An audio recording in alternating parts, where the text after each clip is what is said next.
Thumbnail देखकर तो आप समझ ही गए होंगे कि आज हम प्राइस एक्शन की बात करने वाले हैं। तो अगर मैं सीधे और सरल भाषा में आपको बताऊं तो स्टॉक के प्राइस में टाइम के साथ साथ जो ऊपर नीचे का मूवमेंट होता रहता है उसे प्राइस एक्शन कहा जाता है और इसी के बेस पर स्टॉक्स के चार्ट बनते हैं जिसके थ्रू स्टॉक्स का टेक्निकल एनालिसिस किया जाता है। तो चलिए आपको थोड़ा डिटेल में समझाता हूँ कि एक्चुअल में प्राइस एक्शन क्या है और किस तरह काम करता है।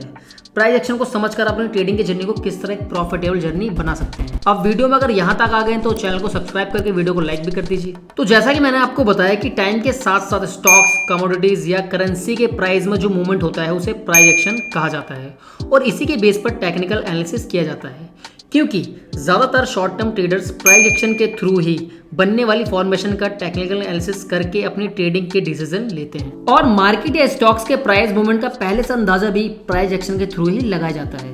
अब प्राइस किस साइड मूवमेंट कर सकता है इसका भी आइडिया चार्ट को देखकर ही लगाया जाता है। किसी भी शेयर का चार्ट उसके प्राइस और मूवमेंट के वॉल्यूम से बनता है, क्योंकि जब आप चार्ट को एनालाइज कर रहे होते हैं तो ऑटोमेटिक प्राइस भी एनालाइज होता है। जब आप किसी लाइन चार्ट, बार चार्ट या कैंडलस्टिक चार्ट को देखते हैं तो उसके अकॉर्डिंग आप प्राइस की भी नॉलेज ले रहे हैं, क्योंकि जब तक आप चार्ट को नहीं समझ पाएंगे तब तक आप प्राइस को भी नहीं समझ सकते।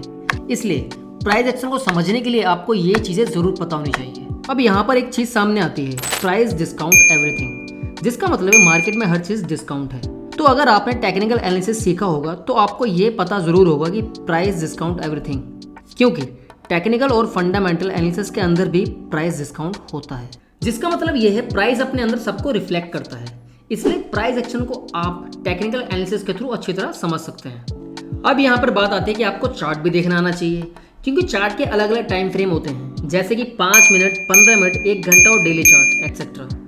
अब आप जिस भी चार्ट फ्रेम को देखना पसंद करते हैं उस टाइम फ्रेम के चार्ट को देखकर आप प्राइस एक्शन को इजीली समझ सकते हैं। अब इतना कुछ बता दिया, आपको सबसे इंपॉर्टेंट बात भी बता दूं कि प्राइस एक्शन को समझने के लिए कई और भी चीज़ें जो आपको सीखनी पड़ेंगी, जैसे कि candlestick pattern, chart pattern, indicator, time frame का combination, support and resistance, trend line, जैसी कई और चीज़ें जो आपको समझनी पड़ेंगी। तब जाके आप प्राइस एक्शन को समझ पाएंगे। तो आई होप आपको ये टॉपिक समझ में आ गया होगा कि प्राइस एक्शन क्या है और किस तरह काम करता है। तो ट्रेडिंग को और अच्छे तरह से जानने के लिए आप हमारे चैनल को सब्सक्राइब कर सकते हैं, क्योंकि ट्रेडिंग से रिलेटेड हम वीडियो आगे लाते रहेंगे। So you know the drill, do like, share, subscribe and hit the bell icon. तब तक के लिए बाय।